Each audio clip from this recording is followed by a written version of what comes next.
He attached a gas valve to a garden hose and turned it into a homemade pressure washer.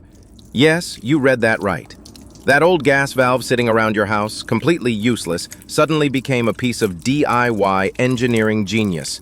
Forget about spending a fortune on a real pressure washer. With this hack, your regular hose transforms into a homemade VAP that actually works.